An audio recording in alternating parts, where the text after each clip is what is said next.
મનપાએ બુદ્ધિનું પ્રદર્શન કર્યું હોય તેવું સામે આવ્યું છે।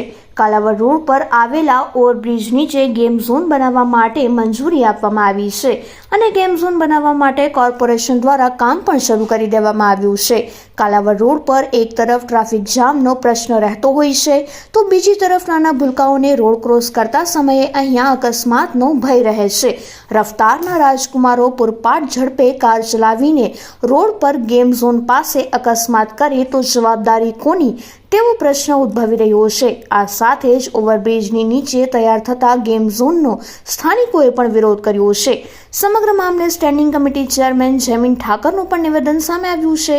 તેમણે જણાવ્યું છે કે ગેમ ઝોન પાસે કોઈ જ અકસ્માત નહીં થાય તેની જવાબદારી મારી છે। ટ્રાફિક સમસ્યા નહીં સર્જાય, લોકોને પે એન્ડ પાર્કમાં જ વાહનો પાર્ક કરવાના રહેશે। આ જે ગેમ ઝોન કાલાવડ રોડ ઉપર ઓવરબ્રિજની નીચે બની રહ્યો છે, આ કોર્પોરેશનના અધિકારીઓ એના બુદ્ધિનું દિવાળીઓ થતું કરે છે। હજી તાજેતરનો દાખલો છે કે હમણાં મે મહિનામાં પ્રાઇવેટ ગેમ ઝોન કોર્પોરેશનના અધિકારીઓની રાહબર નીચે ચાલી રહ્યું હતું, એમાં જે અગ્નિકાંડ થયો અને નિર્દોષ બાળકોના 25 થી 27ના જાન ગયા છે।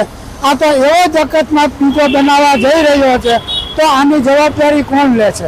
આજે આ ટ્રાફિકવાળો રોડ છે, બ્રિજની સામે દુકાનો આવેલી છે, આજે દુકાનોવાળા એના વાહન પાર્કિંગ ક્યાં કરશે?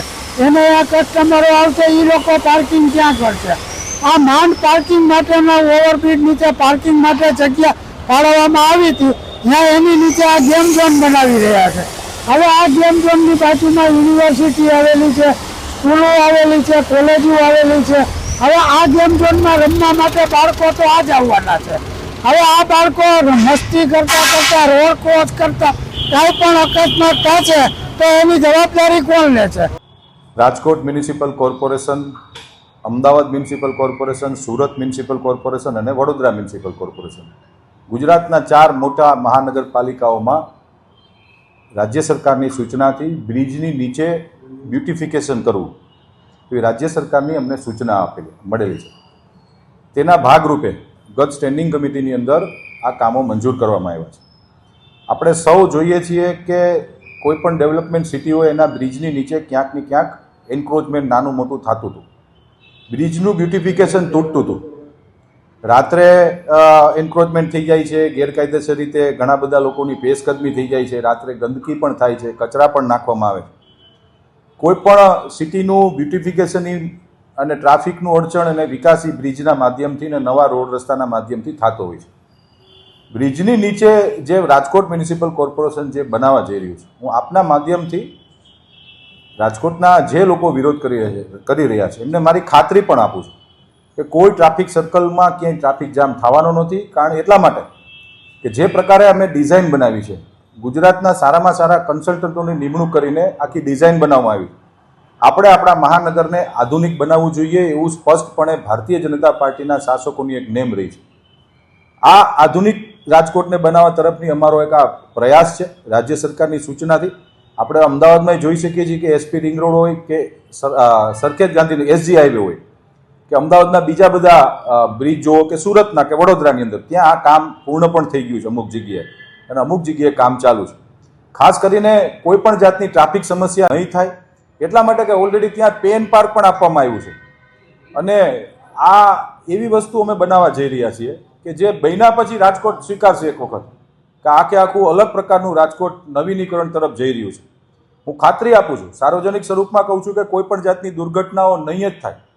કારણ કે એટલા માટે નહીં થાય કે જે પ્રકારે અમદાવાદના કન્સલ્ટન્ટની ડિઝાઇનો બનાવી છે, એ ડિઝાઇન ભવિષ્યના 20 વર્ષને ધ્યાનમાં રાખીને બનાવવામાં આવેલી છે અને બ્રિજના નીચેનું જે બ્યુટિફિકેશન છે, બહુ ગંદકીઓ થતી, રાત્રે એન્ક્રોચમેન્ટ થઈ જતા, પાર્કિંગો ગેરકાયદેસર થતા, આને બ્યુટિફિકેશન કરવા માટે અને જગ્યાનો સદુપયોગ થઈ શકે એના માટે।